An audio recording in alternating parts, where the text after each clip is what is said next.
kuqopheka umlando eNingizimu Afrika kuqopheka umlando iKwaZulu-Natal sithi baze banenhlanhla abantu emhlabeni namhlanje kunengoma kaZwelonke la khona okuzobe kukhona amagoso awu-43 ele-44 igoso ele-44 iqembu likaMaskandi ifolo lomaskandi kodwa kuzobe kukhona amaqembu amagoso awu-43 kukhona nabesifazane lapho kuzobe kushiyelana inkundla ePeople's Park namhlanje iy'moto nje ziyawasha njengoba ngikhuluma iy'moto ziyasuka zishaya amahuja amagoso afaka amahloba afaka iy'khono afaka amabhandi afaka obrandwood afaka lezifaka lapha ekhanda amagoso ayaqhela nje bakhuluma nje konakele ePeople's Park sithi ingoma kaZwelonke namhlanje sithi bayede hlanga lomhlabathi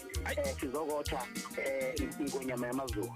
Wemfethu mhlambe kusuba abalile wathi awu-43 kodwa ke iqembu lika-44 omaskande ngiyazi ukuthi ubukhona nawe mfethu kuhlanganiswa leli qembu lomaskande mhlambe kube nzima kangakanani ukuthi nihlanganise leli qembu kodwa ke abacula nje umaskande ukuthi nizoba nefolo lenu nje nani nomaskande.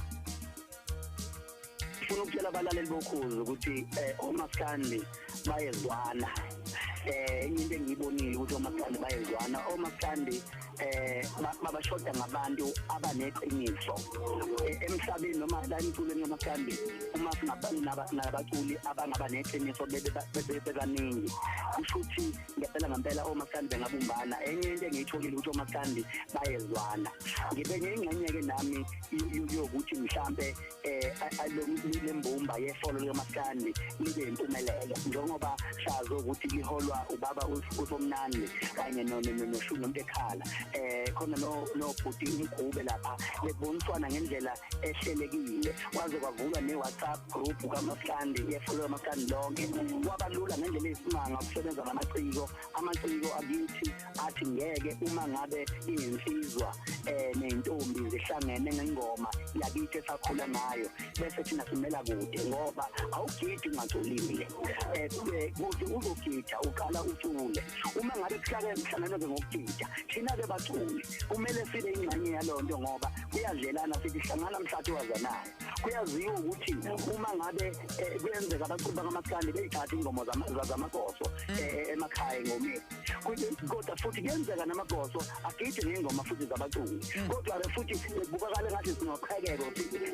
sihlukene namhlanje-ke sizothi hlangana mhlathi wazanayo ngoba awugidi ungaculile igoso liyayithatha ingoma yomculi umculi uyayithatha ingoma yegoso namhlanje-ke sizothi laba bantu bazohlangana bazoba imbumba kuzokwakhiwa umshado wangunaphakade umculo nengoma sekuzoba yinto yangunaphakade ngoba akekho umculo ongenalo igidangoma. Mfethu indlela ebe ngayo iyazwakala ihlelobala and iyacacisa iyafundisa ukuthi mawumaskande vele kuyenzeka ukuthi ucula ingoma eyiculwa vele yiwo amagoso owona amagoso uthola sevumisa ingoma eyiculwa omaskande kube mnandi kube kuhle kube njeyana mfethu mhlawumbe sesiyokudedela ngafuna ukubuza nje umbuzo othi umuntu engayona ingxenye yaleli folo yini mhlawumbe ngoba isikhala emeni sibekile noma mhlawumbe abathandanga ukuthi bebekhona noma bebe abantu ezobaphizi ngezinye izinto. Ngizokusho nje lokho ukuthi ngizobonga kakhulu abantu abangabahleli bala ukubala kubo umcineka khona obhuti Mageza khona umfoka Ngcobo zikhona zonke iy'nsizwa umfoka Shandu ebekuyizona beyihlanganisa ezile kwi-back end system eyiphesayo nje ukuthi akwenzakaleni kwasekuwela nangapha kwifolo likaMaskandi ngokuthola kwami-ke ukuthi sakhethwa kanjani ukuthi sibe ingxenye yefolo likaMaskandi kwakubhekwa ngizokuthiwa kwakubhekwa ukuthi kodwa khona-ke wakwayigida yini ingoma egosweni nje emakhaya noma uke wagidana ugidela umculi thizeni la kuMaskandi before uzoba umculi uke wagida yini kumculi noma before uzoba umculi uke wadlala yini egosweni emakhaya wawugida bani engathi-ke basicwaninga basibamba ukuthi besibandakanya nengoma noma omunye mhlawumbe ngazagida egoseni kodwa ubeyibandakanya nengoma ukuthi mhlawumbe semakhaya uyabona ukuthi uvuka insizweni ukhisimuzi usehlaba ngo1 noma endlini noma egcawini lapha nakugidwa khona ingoma watholakala ke wathe makubalo kasukuqhunga nathi sababa u27 njengoba su27 basikubuka kunazi insizwa othi mawukhuluma ngengoma ezike zagida kubaculi bakaMaskandi ezike zagida emakosweni ezike zayibandakanya nezinsizwa kanye nengoma sase kukhethwa kanjalo ke nathi sakwazi ukuthi sibe yihlolo likaMaskandi namhlanje sobandakanya kanye namagoso engathi iyo ke leyo criteria ibisetshenziswa ukuthi kukhethwe abaculi bebe ingxenye ihlolo likaMaskandi. Awuthandi le criteria baba, awuthandi le criteria. Usukuvukile wasebe criteria baba. Uke wathi usigwebe izolo kwiGalatina Mkhulu wathi kahle kahle izizwe thina siyasazi ukuthi uyafuna ukusikhuluma. Oh salwa ndoda.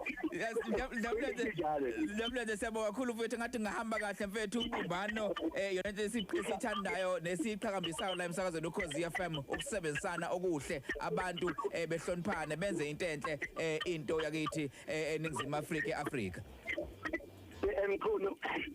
ngifisa ukusho lokho ukuthi kuyangichaza noma kuyangijabulisa ukuthi ngokhuzana emlandweni noma ngasekho kodwa ukuthi makubukwa izinto ezazenziwa uMaskandi beyimbumba liyovelela mina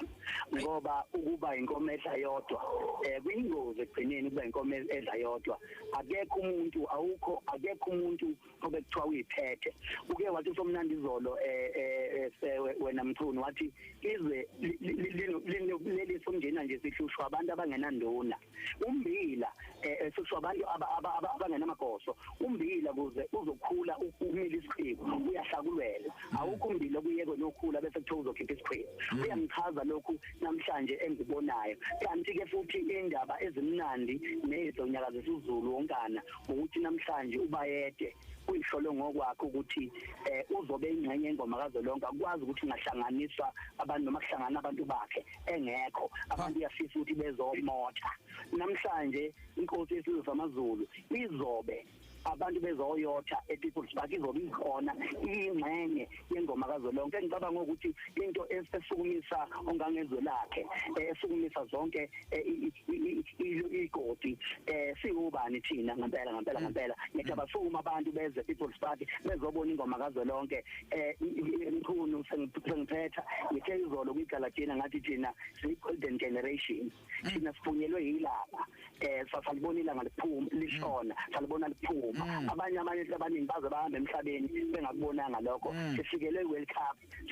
Cup eNingizimu Afrika esizukulwaneni sethu namhlanje kuhlangana amagoso kunamagoso azadlula emhlabeni angakazi azadlalele izizwe namhlanje kodwa kwenzekile ngani na ngenxa yokuthi esizukulwaneni sethu esiphila kusona sibusisiwe kumele sishayile ihlombe sokaMkhulu ngalokho ziningi into ezenzakalile saba neWorld Cup njoba ngichaza efikile sayibuka yabo manje ke ukuhlangana kwabaculi lokubika imbumba njengoba kuzoba nebhola ngomhla ka26 takho nabaMaskandi bezobe bedlala namanye ama-genre namhlanje bahlangana noMaskandi Mkhulu ngithi mina kuhle lokho kwenzayo lishayeni ihlombe bafowethu uma ngabe abaculi behlangana ngoba niyasixeka uma ngabe futhi abaculi belwa kuyabhala emaphepheni ngenziwa yonke into siyafisa ukubona bebhala nalokhu emaphepheni ngoba kuze namhlanje isixeka siyoningi ngoba akezwakali umuntu ogxeka engakaza nqome kumele abantu bekwazi ukuthi umuntu ogxeka engakaza nqome akezwakala sizona ukuthi uthini sinqomeni mangabe sihlangana simbumba ngoba niyasixeka amafilo awabhala amaphepha hayi lalela ugeqa amagula baba siyabonga kakhulu eMsakazweni ukhozi FM noma kanjani singena mahala sizobona into enhle susithusile manje kuzobe kukhona nobayede akuzobe konakele mfowethu kuzobe konakele eMsakazweni ukhozi FM iNdlamlenze